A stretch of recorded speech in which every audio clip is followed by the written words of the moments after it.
Boys and girls, आज हम लोग टेंस पार्ट थर्ड में सिंपल पास्ट टेंस से स्टार्ट करेंगे।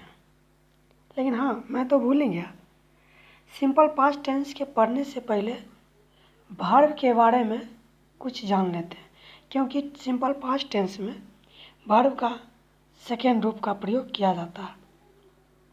तो आइए देखिए, यहाँ पे होता क्या है, वर्ब का पहला रूप जो होता है, जो हिंदी का इंग्लिश मीनिंग होता है वही होता है, लेकिन सेकेंड रूप चेंज हो जाता है एंड थर्ड रूप भी चेंज हो जाता है।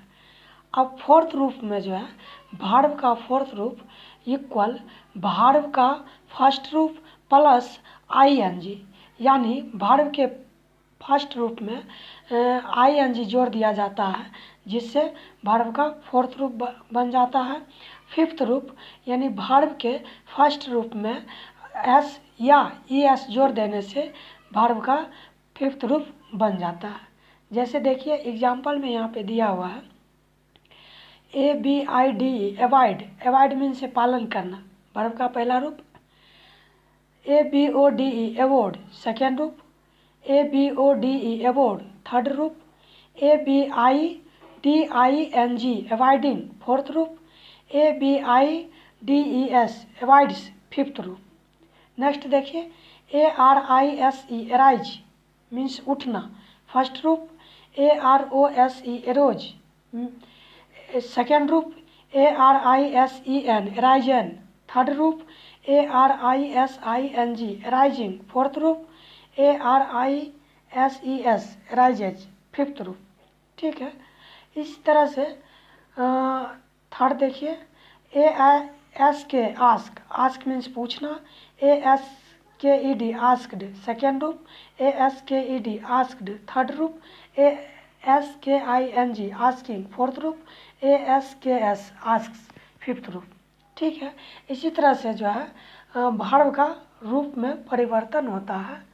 ठीक, आप लोग क्या कीजिएगा, इस वर्ब का जो है स्क्रीनशॉट ले लीजिएगा और इसको जो है टू रिमेम्बर कर लीजिएगा, ताकि आपको अदर टेंस पढ़ने में भी आसानी होगा। अब आइए देखते हैं सिंपल पास्ट टेंस कैसे समझेंगे कि हिंदी वाक्य जो है सिंपल पास्ट टेंस का है। तो देखिए, पहले पहचान देख लीजिए, जिस हिंदी वाक्य के क्रिया के धातु के अंत में आकारांत, इकारांत, एकारांत या था, थे, थी लगा हो, तो वह सेंटेंस जो है सिंपल पास्ट टेंस का होता है, और उस सेंटेंस का अंग्रेजी अनुवाद सिंपल पास्ट टेंस के नियम से किया जाता है ना। यानी वाक्य अंत में वाक्य क्रिया के अंत में, धातु के अंत में जो है आ की मात्रा लगा रहेगा, दीर्घी की मात्रा लगा रहेगा, ए की मात्रा लगा रहेगा, था, थे, थी हो सकता है। जैसे देखिए, था में आ की मात्रा है, थे में ए की मात्रा है, थी में दीर्घी की मात्रा। तो इसी तरह से तीन मात्रा में से कोई एक लगा हुआ रहेगा, तो समझ जाइए कि यह सेंटेंस सिंपल पास्ट टेंस का है। जब सेंटेंस सिंपल पास्ट टेंस का है, तो इसका अंग्रेजी अनुवाद भी सिंपल पास्ट टेंस के नियम से करेंगे ना।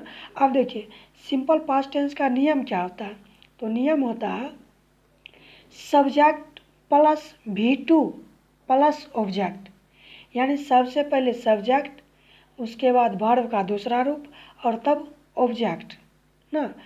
देखिए एग्जाम्पल में यहाँ पे लिखा हुआ, मैंने आम खाया। देखिए, मैंने आम खाया, वाक्य धातु यानी वर्ब के अंत में देखिए खाया, वर्ब क्या है, खाया, जो इसका अंत किससे हुआ, आ की मात्रा से हुआ है ना। तो यह सेंटेंस सिंपल पास्ट का हो गया। जब सिंपल पास्ट का हो गया, तो इसका अंग्रेजी अनुवाद करेंगे सबसे पहले सब्जेक्ट यानी आई, उसके बाद वर्ब का दूसरा रूप। यहाँ पे वर्ब है खाया यानी खाना, तो खाना का अंग्रेजी ईट होता है, तो ईट का दूसरा रूप एट, ATE एट, उसके बाद ऑब्जेक्ट, तो ऑब्जेक्ट आम, तो आम का मैंगो, तो ए मैंगो, ए इसलिए लगा कि आम को काउंटिंग करके खाएंगे। ठीक है, तो मैंने आम खाया, आई एट ए मैंगो। ठीक, सबसे पहले सब्जेक्ट, उसके बाद वर्ब का दूसरा रूप और ऑब्जेक्ट। ठीक, समझ में आ गया। देखिए कुछ और एग्जांपल देख लीजिए। मैं उसकी मदद की, मैंने उसकी मदद की, आई हेल्प्ड हर, हम लोग ने चाय पी, वी टुक टी, उसने एक गिलास पानी पिया, he drunk a glass of water, वे लोग दिल्ली गए, दे वेंट टू दिल्ली, उसने एक चिट्ठी लिखी, ही रोट ए लेटर। ये सभी हिंदी सेंटेंस है। सभी के अंत में या तो आ की मात्रा, या तो दीर्घी की मात्रा, या तो ए की मात्रा है। ठीक है, इसलिए यह सिंपल पास्ट टेंस का सेंटेंस है। और सिंपल पास्ट टेंस का जब भी सेंटेंस है तो उसका अंग्रेजी अनुवाद बनाने के लिए वर्ब का दूसरा रूप प्रयोग करेंगे। ठीक, अब चलिए, अब देखिए इस सेंटेंस का, एक सेंटेंस का 6 कैसे बनता है, 6 in 1 ना। तो देखिए फर्स्ट है आप घर गए, इसी का सेकंड क्या हो जाएगा, आप घर नहीं गए, क्या आप घर गए, क्या आप घर नहीं गए, आप घर कब गए या क्यों गए, आप घर कब नहीं गए या क्यों नहीं गए ना। 6 बन गया। तो यहाँ पे जो है एक ही सेंटेंस हम मतलब सेंटेंस अलग अलग कर दिए हैं, लेकिन सबका स्ट्रक्चर वही है। First affirmative, second negative, third interrogative, fourth interrogative with negative, fifth WH interrogative, और sixth WH with negative interrogative. ठीक है, तो देखिए इसका स्ट्रक्चर देख लीजिए। First subject plus V2 plus object, second subject plus did plus not plus V1 plus object. अब देखिए कहिएगा कि सिंपल पास्ट टेंस का है तो इसमें वर्ब का पहला रूप क्यों है, तो इसमें डिड जो है आ गया, डू डिड डन, यानी डू पहला रूप, डिड दूसरा रूप और डन तीसरा रूप। ठीक, तो डिड जब भी आ जाएगा तो उसके बाद वर्ब का पहले रूप ही लगेगा। तो subject plus did plus not plus V1 plus object. Third देखिए did plus subject plus V1 plus object plus sign of interrogation. Fourth देखिए did plus subject plus not plus V1 plus object plus sign of interrogation. Fifth देखिए WH word plus did plus subject plus V1 plus object. Sixth देखिए WH word plus did plus subject plus not plus V1 plus object plus sign of interrogation. Example भी देख लीजिए। आप घर गए, you went to house, वे लोग स्नान नहीं किए, they did not take a bath, क्या वह भोजन पकाई, डिड सी कुक फूड, क्या मैं अंग्रेजी नहीं पढ़ाया, did I not teach English, मैं अंग्रेजी क्यों पढ़ाया, why did I teach English, मैं अंग्रेजी क्यों नहीं पढ़ाया, why did I not teach English ना। यहाँ पे एक चीज़ समझ लिए, WH का मतलब होता है W से why, where, who, when, what, और H से होता है हाउ। ये एक बार मैंने सिंपल प्रेजेंट टेंस में बताया भी हूँ। ठीक, अब देखिए कुछ HW दे रहे हैं सिंपल पास्ट टेंस का। आप जो है 1 का 6 बनाइएगा और मतलब प्रैक्टिस कीजिएगा। ठीक, अब देखिए सिंपल फ्यूचर टेंस।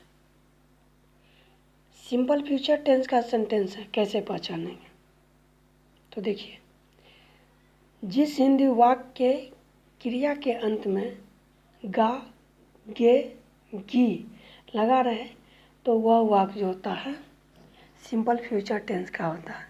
ठीक है, जब सिंपल फ्यूचर टेंस का है तो उस वाक्य का अंग्रेजी अनुवाद भी सिंपल फ्यूचर टेंस के नियम से बनाएंगे।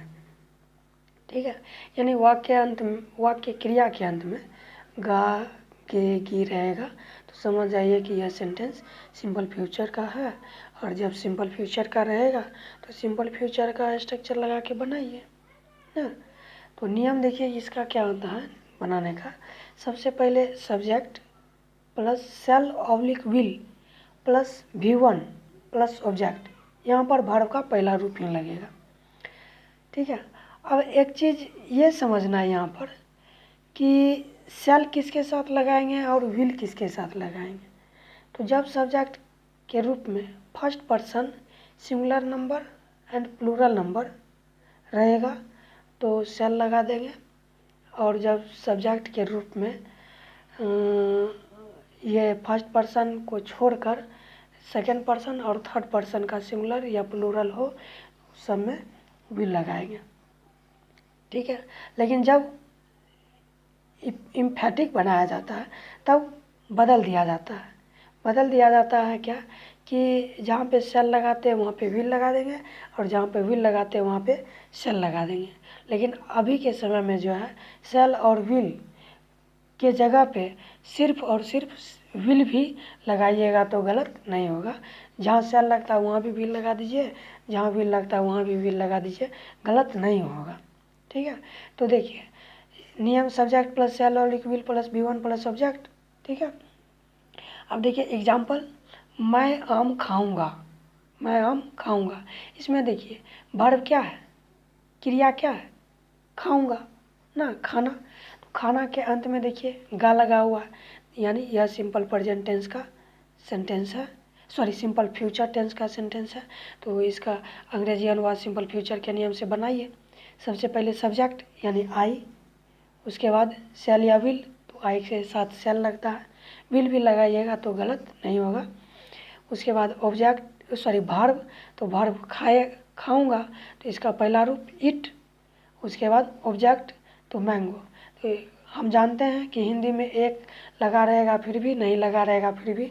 इंग्लिश में ए का प्रयोग एन का प्रयोग करते हैं जब नाउन काउंटेबल हो। ठीक, तो मैं आम खाऊंगा, आई शैल इट ए मैंगो। ठीक है, अब इसी तरह देखिए कुछ और एग्जाम्पल दिया हुआ है। मैं स्कूल जाऊंगा, आई शैल गो टू स्कूल। हम लोग क्रिकेट खेलेंगे, वी शैल प्ले क्रिकेट। तुम काम करोगे, यू विल डू वर्क। आप लोग अपना काम करेंगे, you will do your work. Ram मेरी मदद करेगा, राम विल हेल्प मी। ठीक है, अब इसी का एक का 6 देख लीजिए, 6 in 1 ना। तो 6 in 1 structure, first subject plus shall oblique will plus V1 plus subject, second subject plus shall oblique will plus not plus V1 plus subject, third shall oblique will plus subject plus V1 plus subject plus sign of interrogation, fourth shall oblique will plus subject plus not plus V1 plus subject plus sign of interrogation, fifth WH word plus shall oblique will plus subject plus V1 plus subject plus sign of interrogation, sixth WH word plus shall oblique will plus subject plus not plus V1 plus subject plus sign of interrogation. ठीक है, ये सब आप लोग क्या कीजिएगा, एक note बना लीजिएगा अच्छा से। ठीक है, और नोट बना के तब जाके प्रैक्टिस कीजिएगा। तो इसका एग्जाम्पल देखिए, आप घर जाएंगे, you will go to market. वे लोग स्नान नहीं करेंगे, they will not take a bath. क्या हुआ भोजन पकाएगी, विल सी कुक फूड।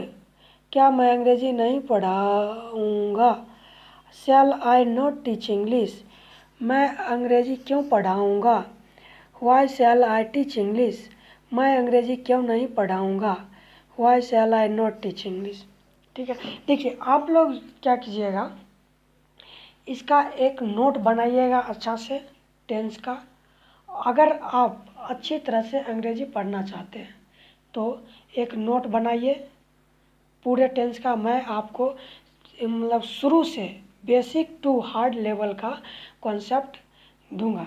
ठीक है, और बताऊंगा। आप नोट बना के इसको जो है बनाइए और प्रैक्टिस कीजिए, अभ्यास कीजिए, पढ़िए, जहाँ पे प्रॉब्लम हो हमसे पूछिए। Okay, thank you.